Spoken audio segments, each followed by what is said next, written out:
જય વિદ્યાર્થી મિત્રો, ત્રિનેત્ર એકેડમીના ઓનલાઈન પ્લેટફોર્મ ઉપર આપ સૌ મિત્રોનું હાર્દિક સ્વાગત છે। આ ટેટાટ સ્પેશિયલ પાઠ્યપુસ્તક આધારિત પ્રશ્નોના મહાકુંભ સિરીઝમાં આજથી આપણે ધોરણ 8ના ચેપ્ટરો શરૂ કરવાના છે। અગાઉ આપણે ધોરણ 10 અને ધોરણ 9ના તમામ ચેપ્ટરોના વિડીયો મૂકી દીધા છે।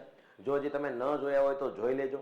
અને આપણે આજે ધોરણ 8 પ્રકરણ 1 વિજ્ઞાનનું જે પાક ઉત્પાદન અને વ્યવસ્થાપન જે છે એ ચેપ્ટરના પ્રશ્નો અને એના વિશેની ચર્ચાઓ કરવાની છે।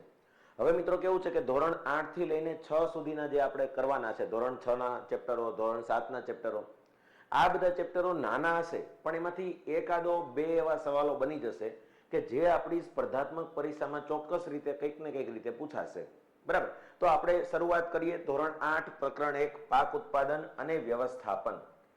સૌથી પહેલા તો વાત કરીએ, પહેલો પ્રશ્ન અહીં આપ્યો છે, એક સાથે પ્રશ્નો 3 આપેલા છે આપણને, એક સરખા જેવા હતા એટલે। પહેલો પ્રશ્ન છે કે સજીવો ખોરાકમાંથી પ્રાપ્ય શક્તિની મદદથી કઈ શારીરિક ક્રિયા કરી શકે છે? મતલબ કે ખોરાક ખાધા પછી સજીવોને જે શક્તિ મળે છે, બરાબર, એમાંથી કઈ કઈ ક્રિયાઓ કરી શકે છે? તો અહીંયા આપેલું છે ફક્ત પાચન, શક્તિમાંથી ખાલી પાચન થઈ શકે, ફક્ત શ્વસન, ફક્ત ઉત્સર્જન કે આપેલ તમામ? તો યાદ રાખજો મિત્રો, ખોરાક એવી વસ્તુ છે કે એમાંથી મળતી ઉર્જા આપણા શરીરની તમામ ક્રિયાઓ માટે કામ લાગશે કોઈક ને કોઈક રીતે। એટલે યાદ રાખજો, શારીરિક ક્રિયાઓની અંદર તમામ શારીરિક ક્રિયાઓ જે છે એના માટે આપણને શક્તિ કામ લાગવાની છે। આપણા ખોરાકના મુખ્ય સ્ત્રોત નીચે પૈકી કયા છે?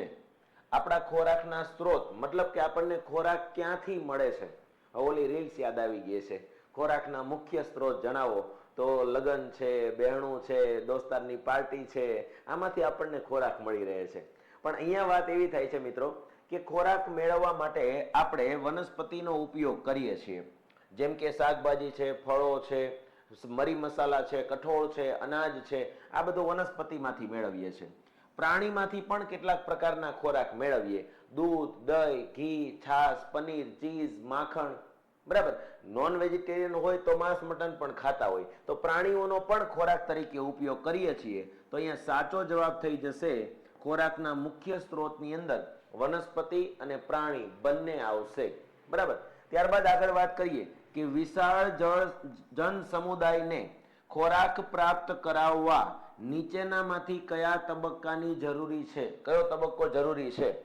એટલે કે આવડી મોટી જનમેદની છે, કરોડો લોકો છે, તો આ બધા લોકોને ખોરાક પૂરતા પ્રમાણમાં મળી રહે એ માટે શું કરવું જોઈએ? તો નિયમિત ઉત્પાદન કરવું જોઈએ। હા, બરાબર છે, ઉત્પાદન ચાલુ રહેશે તો જ બધાને ખોરાક મળશે।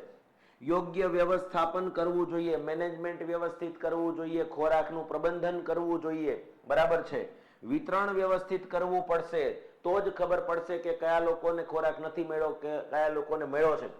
તો આ બધી વસ્તુ કરવાથી આવડી મોટી જનસંખ્યાને આપણે ખોરાક પૂરો પાડી શકીશું। એટલે આ બધી વસ્તુની કાળજી રાખવાની છે, ઉત્પાદન, વ્યવસ્થાપન અને વિતરણ। તો આ ચેપ્ટરનું જે નામ છે પાક ઉત્પાદન અને વ્યવસ્થાપન, એનો અહીંયા મર્મ આપણને ખ્યાલ આવી ગયો, બરાબર। ચાલો આગળ વધીએ। તમે પણ તમારી જાતે, હવે આ જો વિધાનવાળો સવાલ છે, તમે તમારી જાતે પણ આમાં જવાબ વિચારી રાખજો, જેથી કરીને તમને ખ્યાલ આવે કે ભાઈ આપણો જવાબ છે એ કઈ રીતે ખોટો પડ્યો અથવા તો સાચો પડ્યો, તો વાહ, મજા આવી ગઈ। ચાલો, બરાબર। આપણા દેશના જુદા જુદા ભાગોમાં વિવિધ પ્રકારના છોડ ઉછેરવામાં આવે છે। નીચે પૈકી કયું તારણ જે છે એ વધુ યોગ્ય હશે? કયું તારણ વધારે યોગ્ય છે? પહેલું કે ભારત દેશની ભૌગોલિકતા અલગ અલગ છે। ભૌગોલિકતા એટલે ઋતુ ચક્ર અલગ અલગ છે, તાપમાન અલગ અલગ છે, આબોહવા જુદી જુદી છે, પાણીનું પ્રમાણ જુદું જુદું છે, જમીનના પ્રકાર જુદા જુદા છે, બરાબર। તો ભૌગોલિકતા અલગ અલગ છે, જેમ કે તાપમાન, ભેજ, વરસાદ જેવી વાતાવરણીય પરિસ્થિતિ એક ક્ષેત્રથી બીજા ક્ષેત્રમાં ભિન્ન હોય છે, મતલબ કે જુદી હોય છે। તો આ બંને કારણોના લીધે આપણે વિવિધ ભાગોની અંદર વિવિધ પ્રકારના છોડ, વિવિધ પ્રકારના પાક વાવીએ છીએ। એટલે અહીંયા 1 અને 2 બંને સાચા છે। તો આપણો જવાબ કયો થઈ જશે? સી। ચાલો ત્યારબાદ આગળ વધીએ આપણે। હવે આ મસ્ત મજાના બે વસ્તુ તમને કન્ફર્મ કરાવી દે એટલા પ્રશ્નો છે અહીંયા। પહેલો પ્રશ્ન અહીંયા તમને આપેલો છે કે વરસાદની ઋતુમાં રોપવામાં આવતા પાકને ખાલી જગ્યા પાક કહેવાય છે. વરસાદની ઋતુ એટલે તમને ખ્યાલ છે ચોમાસામાં વાવવામાં આવે એ પાકને શું કહેવાય? 4 ઓપ્શન આપેલા છે તો સાચો જવાબ થશે ખરીફ પાક કહેવાય. ચોમાસામાં જે ઉગાડવામાં આવે એવા પાકને ખરીફ પાક કહે છે. એટલે આ યાદ રાખજો, આ ચોમાસુ પાક કહેવાય. આ ચોમાસુ પાક છે, બરાબર. ત્યારબાદ વાત કરીએ નીચેનામાંથી કયો રવિ પાક નથી. હવે રવિ પાકનો મતલબ શું થાય? તો શિયાળામાં ઉગાડવામાં આવતો પાક. જે શિયાળુ પાક છે ને એને રવિ પાક કહેવાય. તો શિયાળામાં ઉગાડવામાં આવતો નથી એવું કહી દીધું. શિયાળામાં ઉગાડવામાં આવે તો એને રવિ પાક કહેવાય. તો નીચેનામાંથી કયો રવિ પાક નથી? જો યાદ રાખજો મિત્રો, અળસી રવિ પાક છે, ચણા રવિ પાક છે, ઘઉં રવિ પાક છે, પણ મકાઈ જે છે એ રવિ પાક નથી. આ મકાઈ જે છે એ યાદ રાખવાનું છે. કેવો પાક છે? ખરીફ પાક છે. ખરીફ પાક છે, બરાબર. આ વસ્તુ યાદ રાખજો. તો અહીંયા જવાબ થઈ જશે ડી. આ આપણો રાઈટ આન્સર છે, બરાબર. ચાલો, ત્યાર પછી નીચેનામાંથી કયો ખરીફ પાક નથી? મતલબ તમારે રવિ પાક શોધવો પડશે. તો જો મકાઈ આપણે વાત કરી, મકાઈ સિવાય સોયાબીન ખરીફ પાક છે, બરાબર. અહીંયા મગફળી ખરીફ પાક છે, કપાસ ખરીફ પાક છે. હવે ઘઉં તમે ઉપર જોયું હતું કે કયો રવિ પાક નથી, તો આ 3 રવિ પાક હતા. હવે કયો ખરીફ પાક નથી? તો ઘઉં અહીંયા નહીં આવે. આ ઘઉં જે છે એ તમને ખ્યાલ આવી ગયો છે કેવો પાક છે? રવિ પાક છે, બરાબર. અહીંયા ખરીફ પાક નથી એવું પૂછ્યું એટલે આપણો આન્સર થઈ ગયો ઘઉં. ચાલો, તો અહીંયા આપણે જોયું કે રવિ પાક ને ખરીફ પાકના ઉદાહરણો તમને ઘણા બધા ખબર પડી ગઈ. આના આધારે ખરીફ પાક માટેનો સમયગાળો જણાવો. આવો પ્રશ્ન આપણને પરીક્ષાની અંદર પૂછાઈ શકે. ખરીફ પાકનો સમયગાળો, ચોમાસુ પાક.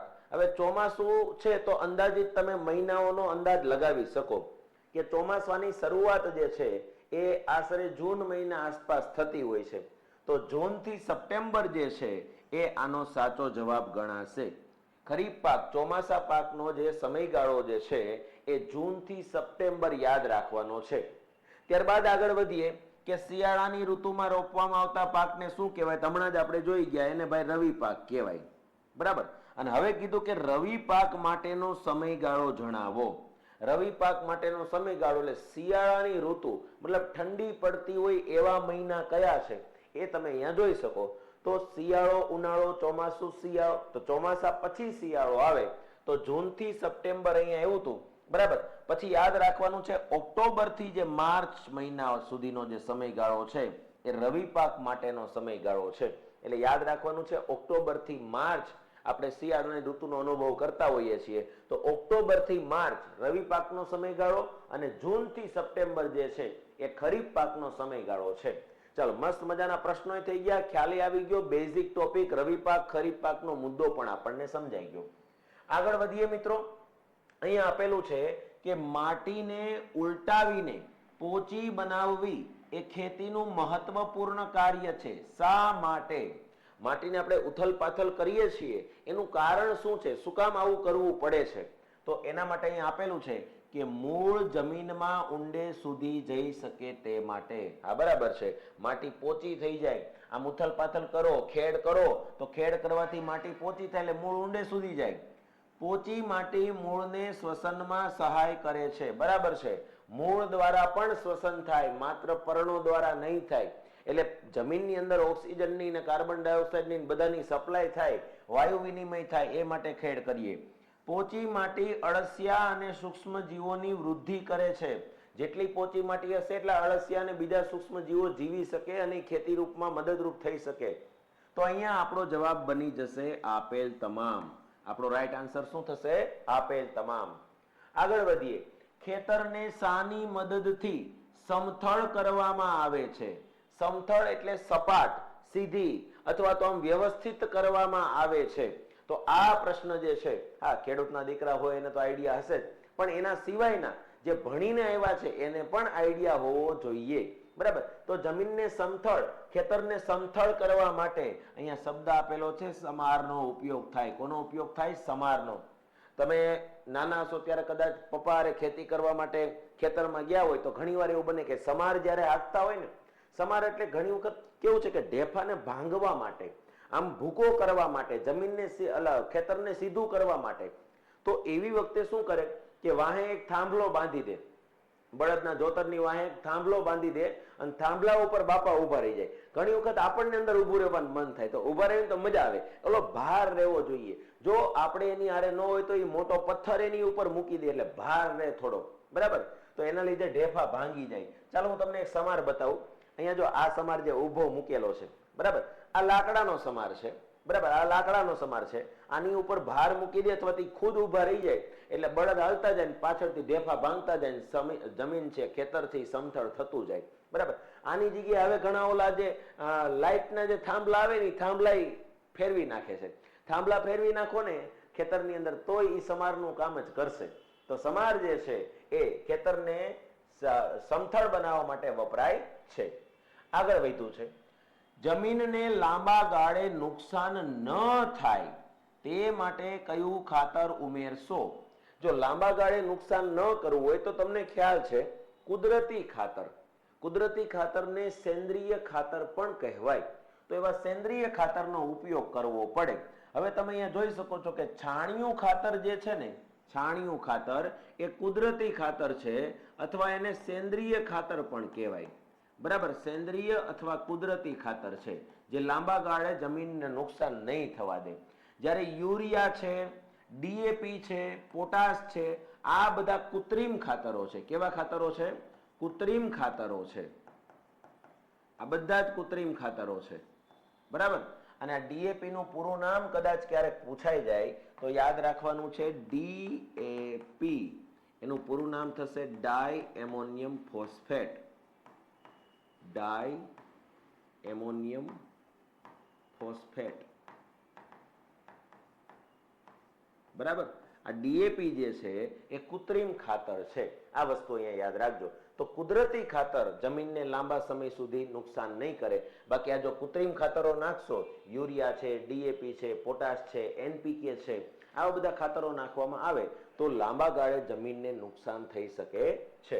આગળ વધીએ આપણે. હળનો ઉપયોગ નીચેનામાંથી કઈ ક્રિયા માટે થતો નથી?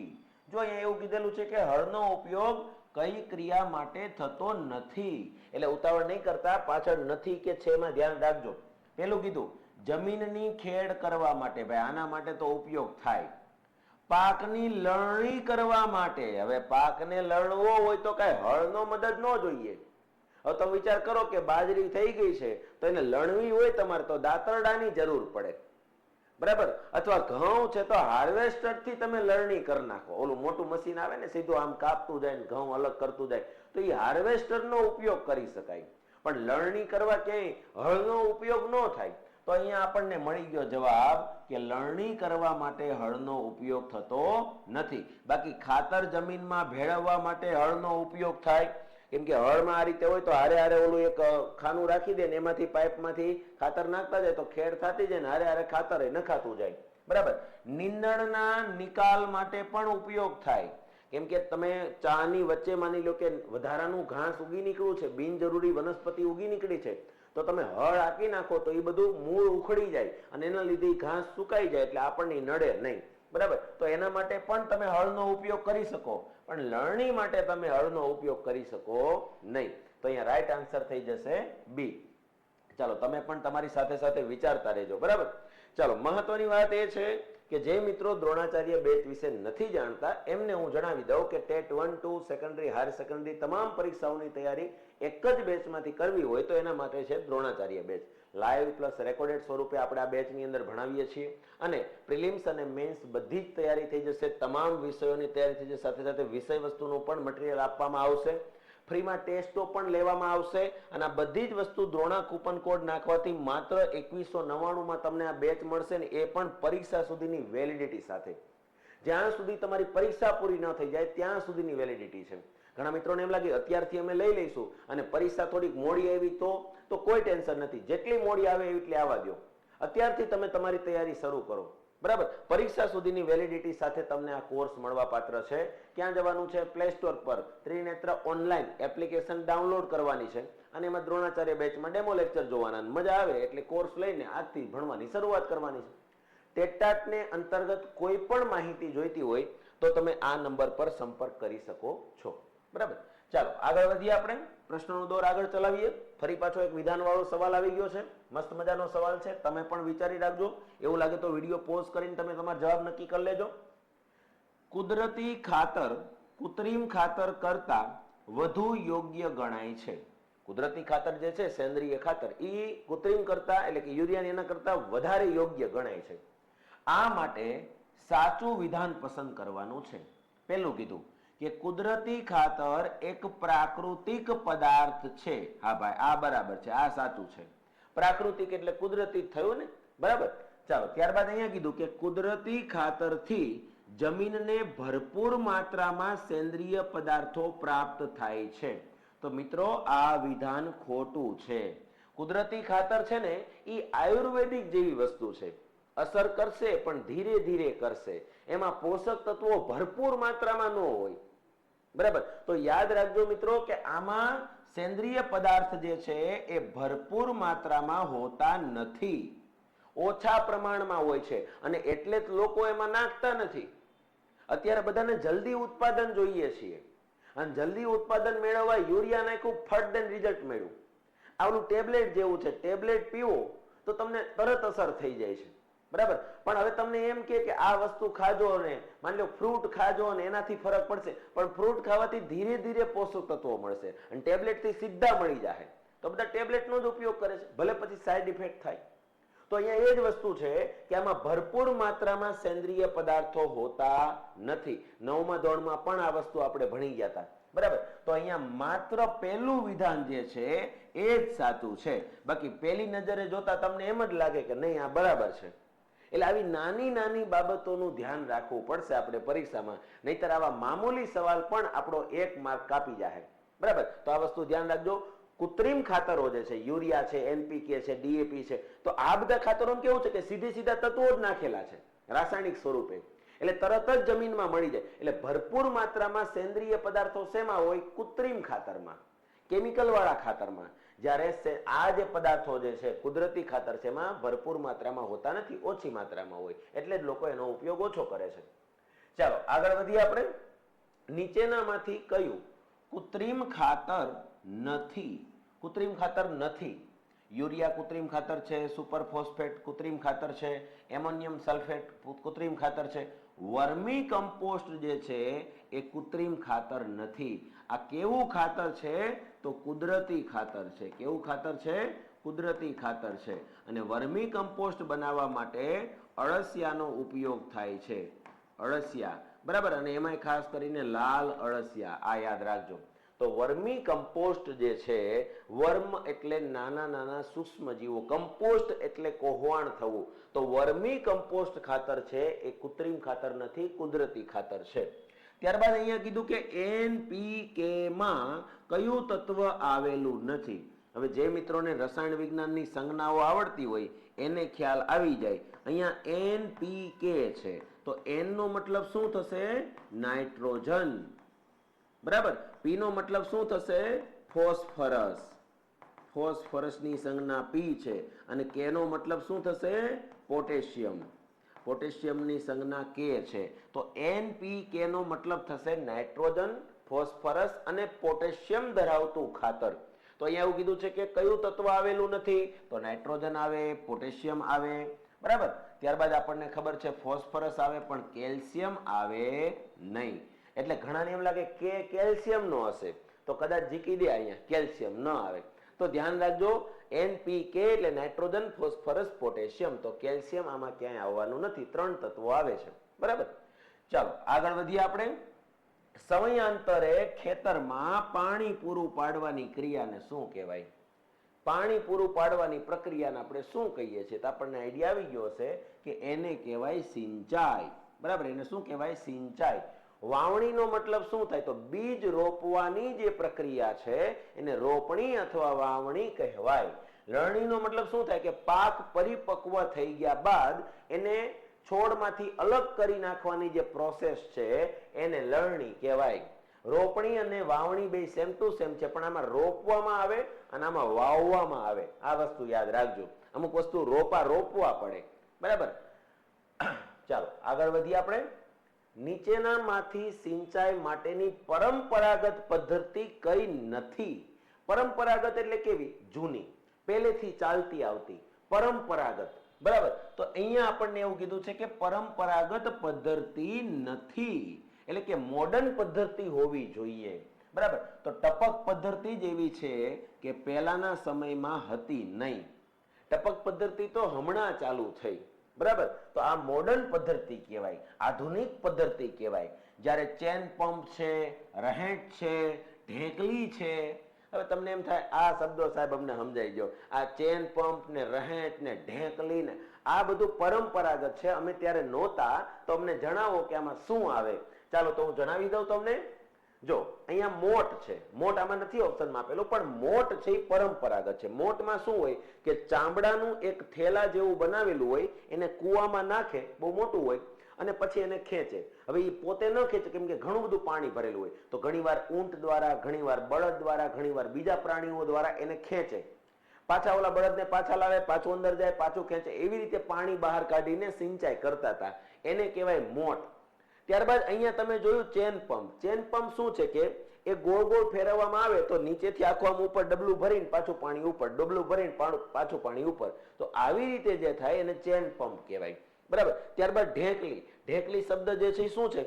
તો અહીંયા એક ટેકો મૂકેલો છે, કૂવામાં ઉપરની સાઈડ પાણી હોય, પણ તો આવી રીતે આમ કરીને બોળે, પછી અહીંયા ટેકો આમ વજન વધારી દે એટલે પાછું આમ થઈ જાય, પાછું નીચે ખેંચે એટલે આમ આવે, પાછું વજન પર. આપણે કેમ ઓલા જે રેલવે ફાટક હોય ત્યાં આવી રીતે ભાર મૂકેલો હોય તો સીધું દોરડું ઢીલું મૂકી દે એટલે તરત આમ થઈ જાય, પાછું ખેંચવા મળે તો આમ થઈ જાય. એ ટાઈપનું જે છે પાણી ખેંચવાની પ્રક્રિયાને ઢેકલી કહેવાય. અને પછી અહીંયા જોયું રહેંટ. રહેંટમાં તમને ખબર છે બળદ દ્વારા અથવા તો કોઈ પણ બીજા પ્રાણી દ્વારા આવી રીતે આમ ફેરવાય અને પછી એના આધારે આખા કૂવામાંથી ધીરે ધીરે પાણી ખેંચે. હવે તમને એમ થતું હોય બળદ અહીંયા છે ને કૂવા, પણ આ તો ખાલી ચિત્ર છે મિત્રો. બરાબર, પણ આમાંથી આખે આખું જોઈન્ટ કરેલું હોય. તો આ વસ્તુ યાદ રાખવાની છે, એમાં પણ ગોળ ગોળ ફેરવીને પાણી ઉપર લાવવાનું છે. બરાબર, તો આ બધી જે છે ને ચારે ચાર વસ્તુ કઈ કઈ? તો મોટ, રહેંટ, ઢેકલી, ચેન પંપ અને આપણે આગળ વાત કરી ચેન પંપ, ઢેકલી, રહેંટ અને મોટ. આ ચાર વસ્તુ જે છે એ પરંપરાગત સિંચાઈની પદ્ધતિઓ છે, યાદ રાખજો. ચાલો તમે આગળના પ્રશ્નો વાંચી જ લીધા હશે. પાણીનો વધુ બગાડ ન થાય તે માટે કઈ સિંચાઈ પદ્ધતિને યોગ્ય ગણશો? આમાં વ્યય થાય, આમાંય વ્યય થાય, આમાંય વ્યય થાય, ફુવારા પદ્ધતિમાં વ્યય ન થાય. તમને એમ થાય સાહેબ ટપક સિંચાઈ ન આવે? હા, જો ફુવારા અને ટપક સિંચાઈ બે આપેલું હોય તો ટપક સિંચાઈ જેટલું પાણીનો બચાવ કોઈ પદ્ધતિ નહીં કરે. પણ અહીંયા જે પદ્ધતિઓ આપેલી છે એમાં કઈ પદ્ધતિ યોગ્ય ગણાશે?